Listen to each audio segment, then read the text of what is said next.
Hey Eagle fans, I'm Thomas Mott. Welcome into Philadelphia Eagles Now. Before we start today's video, get your mailbag questions in down below using the hashtag Eagles. Any sort of Eagle-related questions, I have the answers to them, so ask them down below right now in the comment section.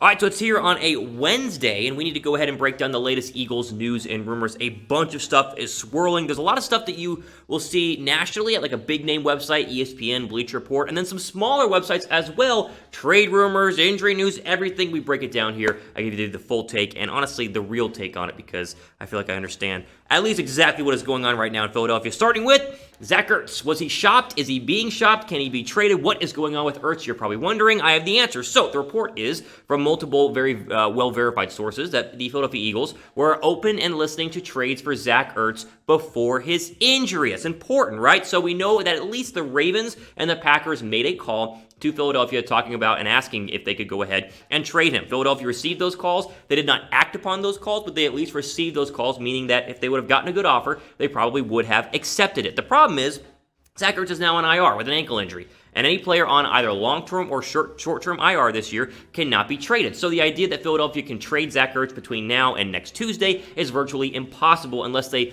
bring him back from injured reserve, which it's not looking like they're going to go ahead and actually be able to do. So an Ertz trade is nearly impossible right now. It's almost not going to happen at all. Albert Breer from the NFL Network has a great write-up on this. He says, quote, "There have been calls on tight ends Zach Ertz too, and Philly delaying a day or two on moving Ertz to the IR raised some eyebrows. This year, you have to designate guys on IR as having major or minor injuries, and guys categorized as having minor injuries cannot be traded. The Eagles designated Ertz as minor injuries, so that's on him." Now, I don't know if that's necessarily on Ertz. It's not Ertz's fault that he got injured, but still, exactly what Albert Breer said here. You get designated as a minor injury. Whether it's major or minor, you go on IR, you're unable to be traded. So Ertz, regardless of what he's done this year, and that has been kind of less productive the past couple of seasons, Philadelphia is not going to be able to trade him. They're going to be stuck with him going into the 2021 season, where he's going to have a contract coming up, meaning they have to decide if they want to keep and sign him. That's a completely different story, a completely different conversation. But right now, it's important to know that there will be no trade for Zach Ertz, regardless of what you see in here in terms of the national news, unless he were to be cleared from IR, which is not looking like he is going to be able to. That means he will continue to be the tight end whenever he's finally healthy, but I think good news today is that Dallas Goedert was activated to the 21-day practice window. He's been on IR since week 1, and so even though Ertz is out for an extended period of time, you could get Dallas Goedert back maybe this week or the following week, maybe after the bye as well. So there's your whole Zach Ertz breakdown here, because there's a lot of different news and rumors going around. I think the Eagles would have traded him if he had been healthy, but he's not healthy, so no. Not possible. Not going to trade him. He'll be an Eagle this year and possibly beyond in the future. Let me ask you this. If he was available for trade and he wasn't injured, would you trade him or keep him? Answer the pinned comment down below in the comment section. Type T down below for trade. Type K down below for keep.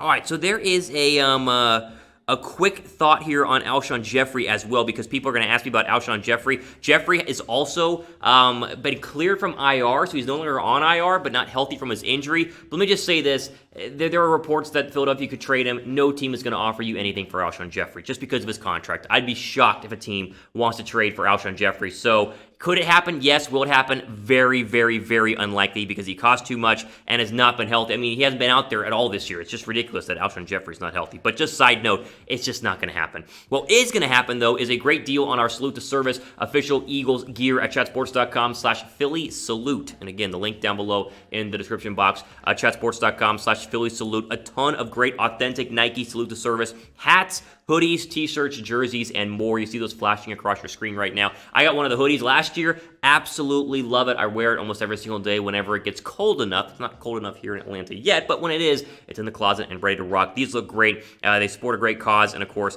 you can pick one up right now at chatsports.com/Philly Salute. Okay, more news, more trade news we need to go ahead and sift through and break down here, because again, as I said at the top of the show, you're going to hear a lot of trade rumors this week, and some are going to be legit, like the Ertz stuff is legit in terms of they were looking at shopping him, even though they can't trade him. But there will also be stuff like this that to me is not legit. Stephon Gilmore. So this rumor pops up because the Patriots are reportedly close, or at least could be trading Stephon Gilmore, because the Patriots have been struggling. They might be sellers at the deadline, and you know that Bill Belichick wants to reload next year during the draft, and so more draft picks, the better.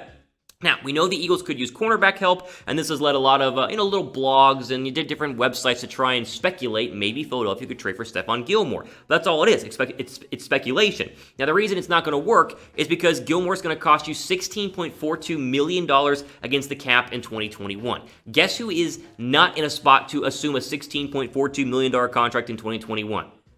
Philadelphia, right here. Absolutely not. They are one of the worst in terms of cap space in 2021. They have free cap space this year, $22 million, but cap space next year is nearly impossible. They do not have money to spend in the future. So any trade that they make needs to be a short-term trade, and Gilmore, of course, is not going to let that happen because he wants to be extended and, of course, play for the next couple of seasons. They don't have the money to spend. This is all it is a rumor. I'd be shocked if this actually happened. Now, I would love him. I mean, like the video, right? If you would like Stephon Gilmore, I would love Stephon Gilmore. Him and Darius Slay would be the best cornerback combination in the NFL. So drop a like right now just for that. But with that being said, it's just not going to happen for Stephon Gilmore. Now, Albert Breer was asked about this in on a Boston radio station just yesterday, saying, quote, I don't think you're getting a first-round pick for him, but if you're willing to move for a second or a third, I think there could be a market out there for him. And again, a second or a third for Stephon Gilmore is not the issue here. I think Philadelphia would be fine with giving one of those two things up for what was at one point defensive MVP and possibly the best cornerback in the NFL. He might still be that way, but the issue is not draft picks, it's not compensation, it's not if the Patriots would want to trade him or not, because again, the report is that they could be willing to go ahead and part ways with him. The problem is that Philadelphia does not have the future money to spend on a big-name star like Gilmore, and so the odds of them making a trade are next to nothing. Plus, I will say this, they're pretty good at cornerback. Like, Slay's been fine on one side, better than fine, really. He's been really, really good. And I think the mixing in of Maddox whenever he comes back, and then you Slay, Crevon LeBlanc or Craig James or whatever, will be okay, and I think Philadelphia's fine in the secondary. Make sure you guys are subscribed, though, because we have the latest trade news, especially if they do make a deal between now and next Tuesday. I think a deal will happen. The Eagles are not buyers or sellers because they don't have a lot to sell, but they also don't have a lot of room to buy. If they make a move, it's a short-term, one-year deal that they can get out of at the end of 2020. That would be a move I see happening. I did a whole video on this, so make sure you guys are subscribed for that. I think a move will happen, and we'll cover it here on Philadelphia Eagles. Now, okay, final little bit of news here. We'll jump to the injury report in terms of what happened to DeSean Jackson last Thursday, I should say, because it was Thursday when they played the Giants. So you know that he, of course, has the injury to the ankle, placed on injured reserve. He will miss an extended amount of time. We have reported that. But the details of the injury are what really get me, and it's brutal because I've been ripping on DeSean Jackson a lot. And I rip on him for being fragile, and we'll talk about that in a second. Like, the DeSean Jackson experience as a whole, after re-signing him, after you let him go, a while ago, has failed. Like, that experience has failed. But at least this time, we can say this is not on DeSean Jackson for getting injured. It's not his fault. To the point that he was the one who volunteered to field that punt where he had, of course, the big ankle injury. Here's Dave Phipp, the Eagles special teams coordinator, when asked about what happened with Jackson and why he was in there to return punts, because normally, of course, it's Greg Ward. He said, quote, I've got a lot of respect for DeSean. During that last drive, he had come up to me and said, hey, man, if they're punting this ball back up or if they're punting this ball, put me back there. I want to go back there and make a play. So Jackson had volunteered himself to go out there and receive the kick, even though it's not technically his job, and they want to keep him healthy and ready to go for actual offensive snaps. The fact he got injured was a complete fluke, probably a cheap shot, but it doesn't matter nonetheless because Jackson goes to IR and probably will not be seen on the field for a couple of weeks. As I said earlier, the DeSean Jackson experience has failed. I mean, bringing DeSean Jackson back was very exciting. He's been great in training camp, but he hasn't been able to stay healthy. I mean, look at this. Past 2 seasons, 7 games, and even then, he didn't play like the entire game in terms of 7 games. 22 catches, 314 yards, and 2 touchdowns. Both of those touchdowns came week 1 last year on the road against the Washington football team. Do we need DeSean Jackson going forward? It'd be nice. But it's looking like you're going to get Reagor back here in just a couple of weeks, probably after the bye week. Obviously, you have the emergence of Travis Fulgham. At some point, Alshon Jeffery has to come back. So the Eagles depth chart, I think, is going to be okay without him. But I think it's important to go ahead and just emphasize that the DeSean Jackson injury, this time not his fault, but still as a whole, it was a bust and a failure to go ahead and re-sign him. Even though I get why, it hasn't worked out. Okay. If you made it to the end of this video, I want to leave you guys with this, so let me know, should the Eagles trade for a wide receiver at the trade deadline? That could be a real possibility if they want more weapons for Carson Wentz, and there's a lot out there. We did a whole video on some, trade targets earlier this week, so check that out. But let me know if they should trade for a wide receiver. Type Y down below for yes, type N down below for no. All time we have for today here on Philadelphia Eagles Now. Latest trade news, a lot buzzing. Of course, we'll keep you updated on anything that happens. I'm Thomas Mott, your host, signing off. Enjoy the rest of your day.